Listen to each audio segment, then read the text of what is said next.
मित्रों नमस्कार, मैं दिलीप पांडे। स्वागत है आपका मेरे YouTube चैनल में।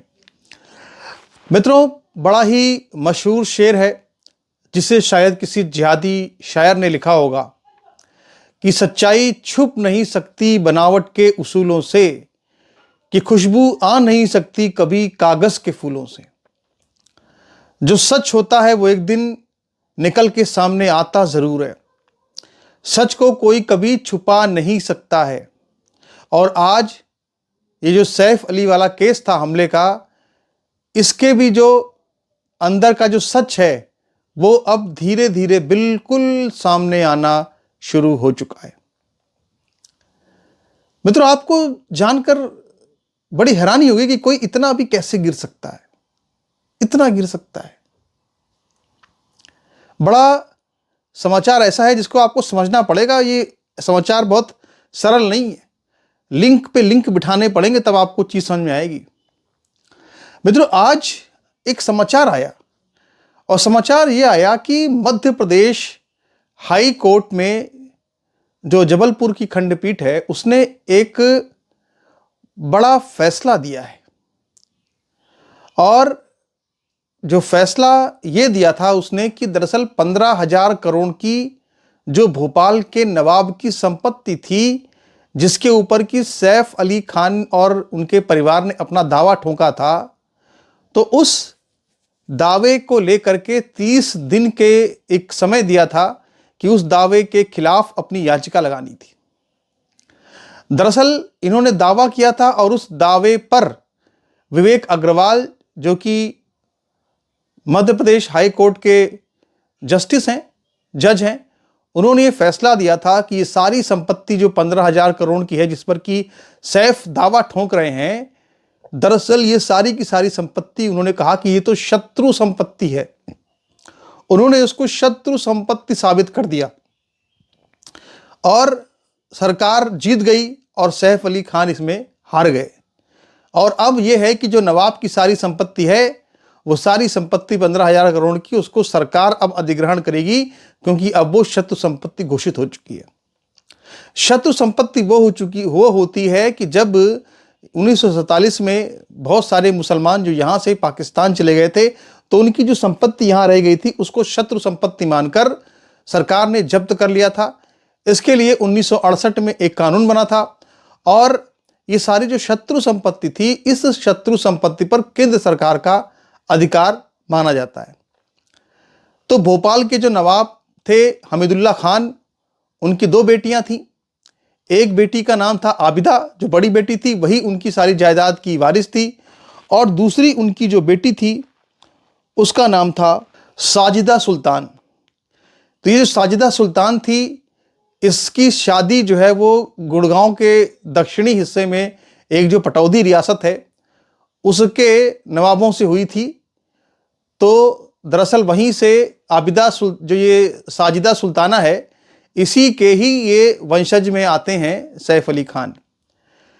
तो अब हाई कोर्ट ने, जबलपुर के हाई कोर्ट ने इस बात को मान लिया है, मध्य प्रदेश हाई कोर्ट ने इस बात को मान लिया है कि दरअसल ये सारी संपत्ति जो थी, इसकी असली वारिस जो थी आबिदा थी, जो कि नवाब हमीदुल्ला खान की बड़ी बेटी थी, वही वारिस थी, और वो पाकिस्तान चली गई। तो अब ये सारी संपत्ति शत्रु संपत्ति है और अब इस पर केंद्र सरकार का हक है और सरकार इसकी नीलामी करवा करके इससे लाभ कमा सकती है, इसका अधिग्रहण कर सकती है। और इस फैसले के खिलाफ याचिका करने के लिए या दावा दायर करने के लिए 30 दिन का वक्त विवेक अग्रवाल ने दिया हुआ था सैफ अली के परिवार को, लेकिन वो 30 दिनों में अपना कोई दावा दायर नहीं कर सके। और इस 30 दिनों के अंदर ही आखिरी के हफ्ते में उनके ऊपर हमला हो गया। अब आप समझिए, जरा कड़ी से कड़ी को मिलाइए। अब यहां पे आप कड़ी से कड़ी मिलाएंगे तो आपको बात समझ में आएगी। अब यहां पर देखिए, एक और वीडियो देखिए। एक तो ये मैंने बताया आपको, अब एक और वीडियो देखिए कि सैफ अली खान को अस्पताल से छुट्टी मिल गई है और वो छुट्टी लेकर के बड़े आराम से टहलते हुए आ रहे हैं। आप उनको देखिए, कोई कह सकता है कि उनको 3 इंच का चाकू उनके रीढ़ की हड्डी में घुस गया था, इतनी जल्दी उनका घाव भर गया और वो आराम से चले आ रहे हैं। सब लोग सवाल उठा रहे, भाई ये क्या है, आदमी लंगड़ा भी नहीं रहा। इस आदमी को 6-6 घाव लग गए हों, जो बता रहे साहब कि 3 इंच 2.5 इंच चाकू अंदर घुस गया था, वो आदमी एकदम आराम से चला आ रहा है, कहीं कोई लगड़ा नहीं रहा, कुछ नहीं।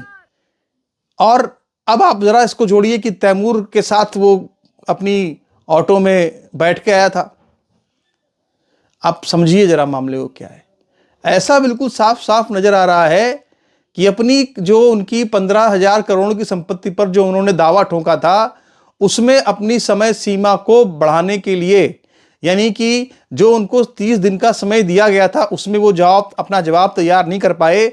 अब उस जवाब को दोबारा समय मांगने के लिए उन्होंने शायद इस तरह का, उनके परिवार ने पूरे गेम खेला है, ताकि जो मध्य प्रदेश का हाई कोर्ट है वहां जाकर अभी दोबारा याचना कर सकें कि हम क्या करें, हमारे साथ तो ऐसी दुर्घटना हो गई, इसी वजह से अब हमारे पास कोई विकल्प नहीं है, तो आप हमको समय बढ़ा दीजिए ताकि हम दोबारा अपनी संपत्ति पर दावा करने के लिए हम तैयारी कर सकें, जवाब तैयार कर सकें।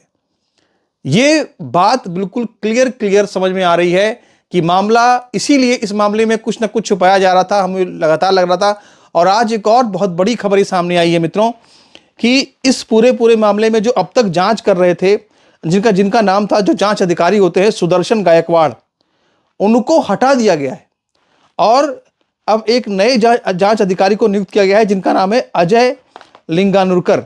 अब भाई साहब, ये बात बिल्कुल समझ में नहीं आ रही है कि जब मुंबई पुलिस ने अपनी फाइनल थ्योरी दे दी कि उनके ऊपर बांग्लादेशी ने हमला किया था, उसने अपना गुनाह भी उससे कबूलवा लिया गया कि उसने कह भी दिया कि हमने हमला किया था, हमने चाकू मारा था, सब कुछ प्रूफ हो गया, सब कुछ तय कर दिया। जब इतनी अच्छी जांच की थी भाई, तो ये जांच अधिकारी को हटा क्यों दिया? और सबसे बड़ी बात यह है कि जो चार्जशीट जो दाखिल की जाती है, वो चार्जशीट बनाने का जो पूरा जिम्मा होता है वो जांच अधिकारी का होता है। तो ऐन वक्त पर जब चार्जशीट बननी थी, तो फिर इस जांच अधिकारी को क्यों हटा दिया गया? ये तो बहुत बड़े समाचार है। इस पर लोग सवाल पूछ रहे हैं कि भाई आपने जांच अधिकारी क्यों बदल दिया? तो अब इसका कोई भी जवाब जो है वो संतोषजनक अब तक मीडिया में सामने नहीं आया है कि आखिर क्या वजह रही जो सुदर्शन गायकवाड़ को जांच से हटा दिया गया है। क्योंकि वही जांच अधिकारी थे, उनको ही जांच करके उनको ही चार्जशीट तैयार करनी थी, लेकिन उनको ही हटा दिया गया। इसका मतलब कहीं ना कहीं मामले में कुछ तो है।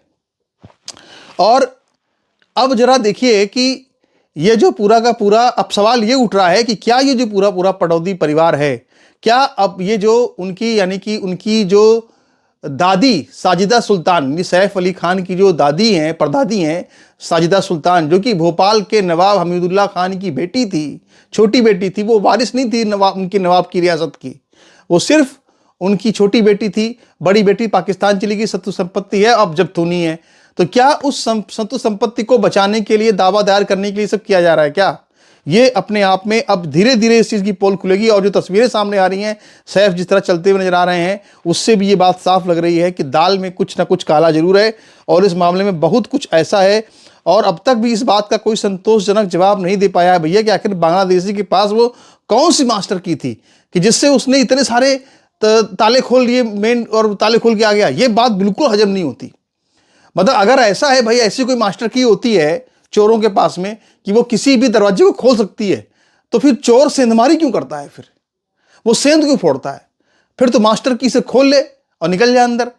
जो बात कही जा रही है, ये इसका मतलब कि कहीं ना कहीं ये पूरा मामला जो जबलपुर के मध्य प्रदेश के हाई कोर्ट ने जो पूरा जबलपुर खंडपीठ ने जो फैसला सुनाया है, कहीं ना कहीं इसकी पूरी की पूरी आंच जो है इस मामले में नजर आ रही है। कहीं ना कहीं पूरा लिंक जो है वो इस मामले से जुड़ता हुआ नजर आ रहा है। तो अब मैं थोड़ा सा यहाँ पे आपसे वर्णन करना चाहूँगा कि जो इनका पूरा पटौदी खानदान है, वो आप सोचिए कि वो किस तरह से पाकिस्तान चला गया। अब जब पाकिस्तान चला गया, चर्चा तो इस बात की भी होगी ना कि भाई पाकिस्तान कैसे गया, क्या गया, ये क्या माजरा है। आज जो लोग बड़ी कहते हैं साहब कि नहीं हमको देशभक्त मानो, हम गद्दार नहीं हैं, आप याद कीजिए, आपको बताऊं मैं कि सैफ अली खान के एक पुरखे हैं, उनके दादा, जिनका नाम है शेर अली खान पटौदी।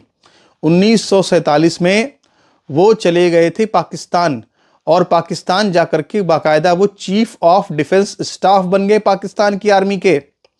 और 1947 के युद्ध में उन्होंने बाकायदा भारत के खिलाफ युद्ध लड़ा था।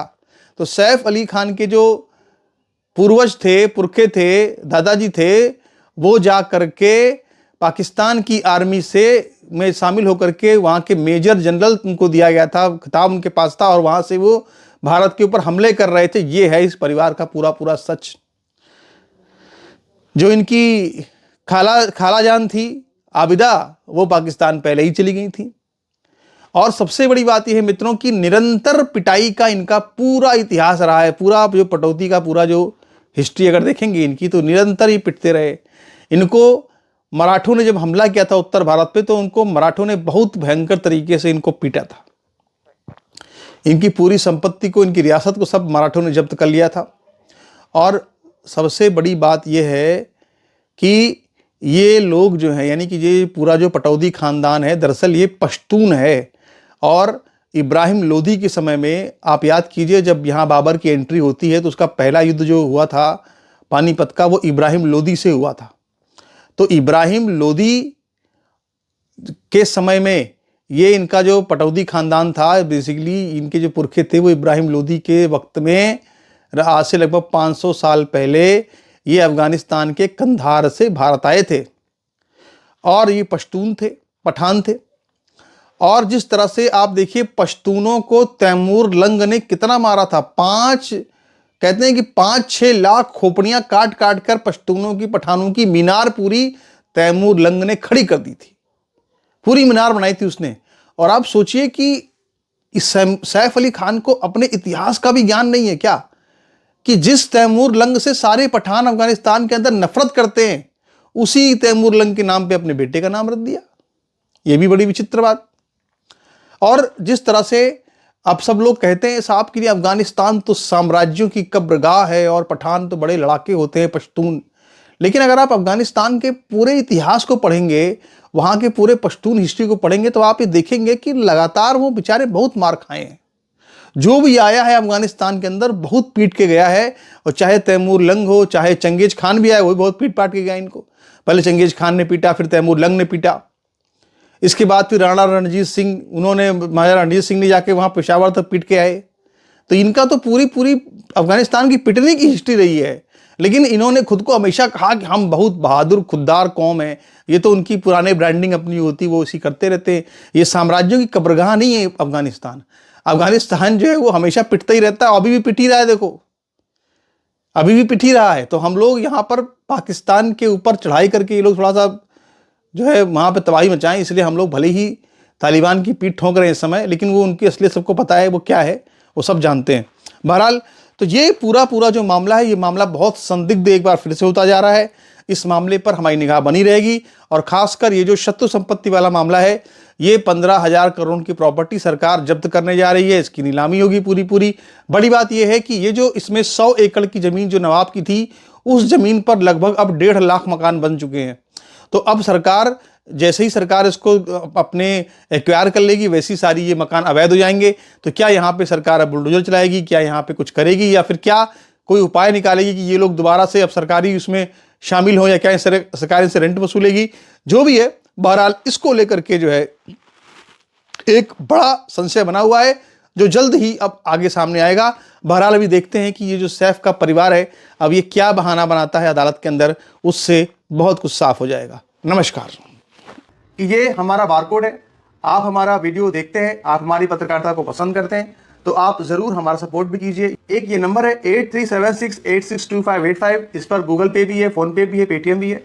आप चाहें तो इस पर भी हमें सपोर्ट कर सकते हैं। इस पर व्हाट्सएप भी है। आप चाहें तो अपनी रसीद, ये रिसिप्ट, इस पर आप व्हाट्सएप भी हमें कर सकते हैं।